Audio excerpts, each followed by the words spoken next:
I'm about to upset Jade Cargill haters, and in this video, I'm going to tell you exactly how I'm going to do it, why I'm going to do it, and why I'm going to enjoy every single minute of it. Because I see y'all out there. I see y'all. Look, I get it, Jade Cargill. She's controversial. She splits the audience right down the middle. Some people love her. Some people hate her. Some people think she's overrated. Some people think she's underrated. I get it. Right? And it doesn't help the fact that she came from AEW and joined WWE. It doesn't help the fact that WWE, as soon as they had Jade Cargill, they made her a notable talent signing. I get all that. And I get that her status right now in the company is in the question, and we don't know exactly what's going on. But whether or not she returns to television tomorrow, matter of fact, maybe she returns to the television by the time you hear this. Here's the fact, though. Jade Cargill, she gets into the skin of these people, right? We've seen these people on social media. I'm sure I'll have a few down in the comments area below. They hate Jade Cargill. It's actually kind of ironic considering that she has broken the mold of what WWE has been able to create with her. Think about it. She's come a long way since her dominant, monstrous heel run in AEW as the TBS champion.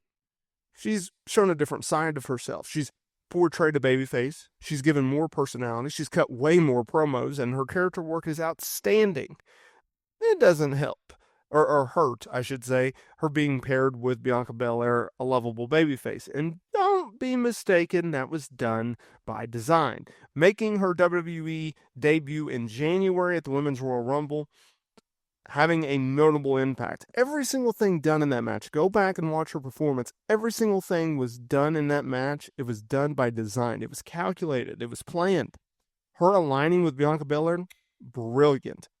Having a notable run going into WrestleMania, a big deal going into WrestleMania, where her and Bianca Belair and Naomi going over Damage Control, and then obviously having a reign as a two-time Women's Tag Team Champion.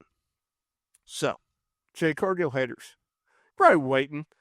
Okay, all right, you laid down the foundation. Where are we going with this? Okay, well, I'm going to tell you. She has succeeded. She's exceeded.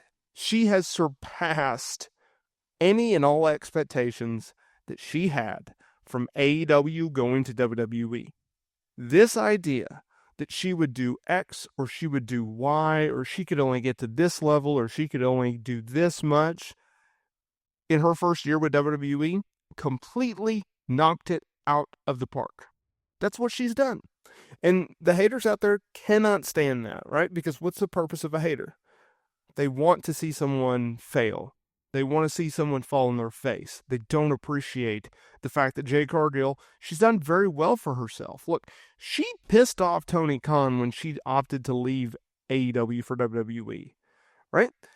He literally said, "What will it take for you to stay in AEW?" And she said, "Nothing." And he's like, "Well, we have money." And she goes, "I don't want the money." "Well, we have a better schedule." "I don't want the better schedule." She wanted to go to WWE. She wanted to do so for various reasons, which I've touched upon here on the channel. And briefly, I'll run through them because I feel like it gives a little bit of background on this topic. She opted to leave AEW because she saw AEW as a growing brand, while WWE is an established brand. It's also the number one brand in pro wrestling, and it has a large market share over it. It's not even close from number one to number two, WWE to AEW. They also have pre-existing doors in which she's interested in because she saw WWE as the opportunity, as a springboard to get into Hollywood, into an acting career. Therefore, she didn't have to go out on her own and try to get these doors open to get possibilities. She saw an avenue in which already had the doors open to those possibilities. She also has talked about how she looked at WWE as a company that she didn't have to grow with, but was already grown, because she recognizes that she has a disadvantage. She is a female in wrestling, and typically WWE will not use older women like they use older men. Now, there are exceptions. Your Litas, your Trish Stratuses, your Mickie James. I get that. But for the most part, that's not the case. You have to be an iconic, a legendary, Hall of Fame type name. Okay? So that's why she opted to leave AEW for WWE. And in AEW, there was, I believe, a lot of decisions made that held Jade Cargill back. Now, I'm not saying that they necessarily all held her back in a negative way. I don't believe that. I think you had to hide a lot of Jade Cargill's weaknesses because she's only been training since 2020, which is insane. The fact is, she did not have her character down. The fact is, she could not cut a promo. The fact was, she was great, and she didn't have a lot of reps inside of the squared circle. And so AEW, they had to book around that. They had to make sure that she wasn't exposed in the ring. So they had to mostly do squash matches where she just dominated 99% of the match. They also could not have her do promos because they didn't want to expose the fact that she could not talk.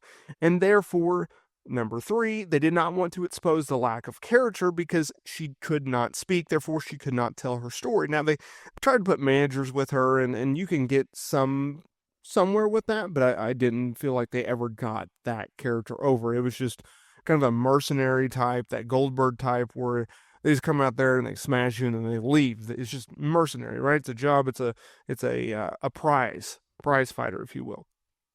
In WWE, that was completely opposite, though, because she's been able to show all of these positive things. And so if you go back and you look from the time that she walks out with her entrance music to the time that she hits the ring to the time that the bell rings, what she would do in AEW, the presentation in which AEW did, or the way she worked, or the psychology of her matches in AEW compared to her entrance in WWE, it's better. Her matches in WWE, they're better. She's working with better talent. They also, in AEW, I believe, hindered her ability to work with people. The idea that we never got Britt Baker versus Jade Cargill is asinine. It is just absolutely mind-boggling that we didn't get that match. That was the biggest match that they could have done in AEW with its women's division. Never sniffed that match. That is a just absolute, I don't want to say tragedy, but just makes you shake your head. In WWE, she has mixed it up with top tier talent like Liv Morgan, right? And other heels, Damage Controls, Io Sky, and etc. Well, let me back that up. Asuka's Yukari Saints, right? Like notable talent. She will have bigger opportunities down the road, right? I mean, she's only been in the company for a year. So you look at that, you look at everything that was different between her AEW run and her WWE run, everything that they've did right with her, everything that she's done right. I mean, there's a lot of good here. Now, sure, does she need to work inside the ring? Does she need to get better inside of the ring as a in-ring performer? Yes, but in time she's going to do so. She's already got the charisma. She can already cut a promo. There's a lot of good things in her direction in going forward.